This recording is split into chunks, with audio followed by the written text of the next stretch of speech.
La forge en Champagne-Ardenne occupe le premier rang national. 3000 salariés, plus de 40 entreprises de petite, moyenne ou grande taille, dont les effectifs varient de 3 à 600 salariés. Cette profession, qui trouve ses fondements dans le berceau de la métallurgie régionale, a toujours su développer des synergies et un esprit d'entraide. 21 forgerons se sont impliqués dans une démarche collective régionale orientée sur différentes thématiques, comme la mise en œuvre d'outils de veille, la sécurité, la maintenance. Un projet financé par le FEDER, l'État et l'UMM Champagne-Ardenne. On a eu un démarrage un peu compliqué, un peu long, mais très vite, ça a été un travail qui est monté en puissance de façon exponentielle, avec une fois que la dynamique était vraiment partie, des réunions très régulières, et effectivement une implication forte des forgerons dans cette démarche collective.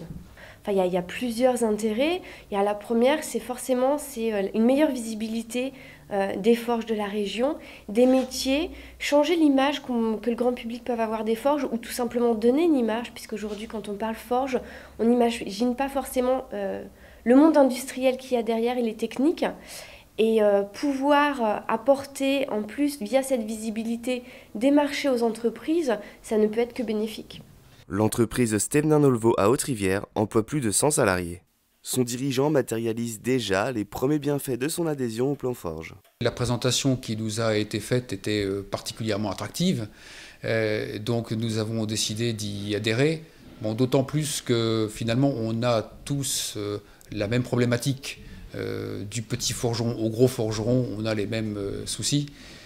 Donc on a été assez enthousiasmé par le programme. D'autre part, je crois que ce qui est important surtout pour nous, c'est de pouvoir nous ouvrir vers nos collègues, d'avoir des échanges, parce que finalement jusqu'à présent, on était tous plus ou moins un petit peu confinés de notre côté. Donc aujourd'hui, on a du dialogue avec nos collègues.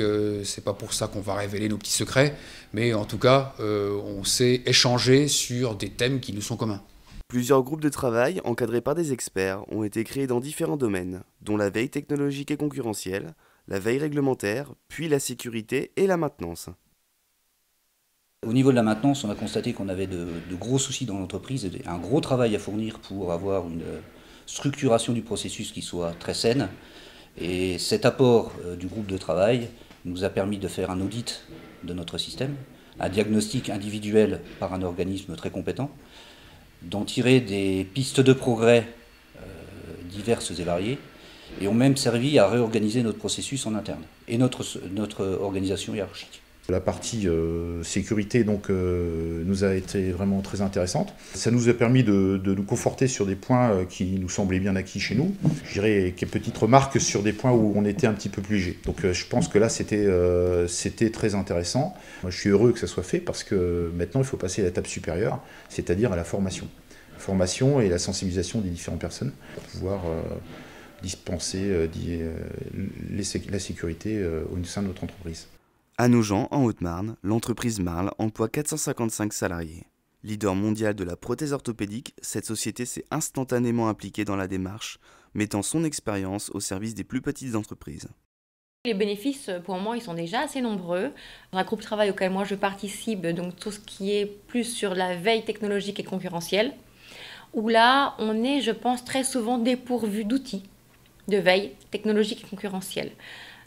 Et cette plateforme donc, qui est en ligne, c'est une veille donc sur Internet, vraiment nous apporte beaucoup d'informations que l'on peut partager au sein de nos services techniques sur justement de nouvelles technologies, mais aussi la veille concurrentielle. Et ça, c'est un vrai plus, c'est une vraie compétence que nous n'avions pas ici en interne. Et le groupe Forge nous a permis d'avoir ces informations. Par ailleurs, la veille réglementaire s'avère souvent source de préoccupations chronophages. Un outil permettant un accès collectif et un suivi individualisé a été mis en place. Un succès déjà avéré pour les utilisateurs. La partie la plus importante pour nous, c'est tout ce qui est veille réglementaire, en termes de sécurité et en termes d'environnement. Ça aide beaucoup, beaucoup, parce que la partie réglementaire, c'est fastidieux, c'est compliqué, ça évolue à une vitesse importante. Et donc, on n'est pas des avocats, voilà, on n'est pas des juristes. À l'initiative du plan Forge, l'UMM Champagne-Ardenne affiche sa satisfaction d'avoir contribué à développer une veille dynamique, porteuse d'espoir pour l'avenir du secteur. On voit effectivement que l'échange est très important. On a initié cet échange. On a réussi aussi à fédérer une profession au niveau régional sous la bannière d'un site internet des forgerons champardonnais, ce qui n'existait pas jusqu'à présent. Alors pour une région aussi importante que la Champagne-Ardenne dans le domaine de la forge, je pense que c'est intéressant de fédérer ces professions et de leur donner la visibilité nécessaire. Et puis effectivement, charge aux forgerons de bien définir le programme d'action. On sera toujours là pour les accompagner effectivement pour répondre à leurs besoins. Mais effectivement, on peut avoir de belles ambitions en termes de mutualisation au niveau des forgerons, comme le font d'autres professions au niveau régional. Pour nous, au niveau de l'UMM, d'avoir accompagné cette filière qui se fédère au niveau régional dans un objectif effectivement de progrès continu et de développement d'activités. Bien qu'initiée depuis 18 mois seulement, l'implication des différents intervenants contribue à assurer les premiers succès du plan Forge. L'évolution en cours conforte les financeurs comme les utilisateurs de son bien fondé actuel et à venir.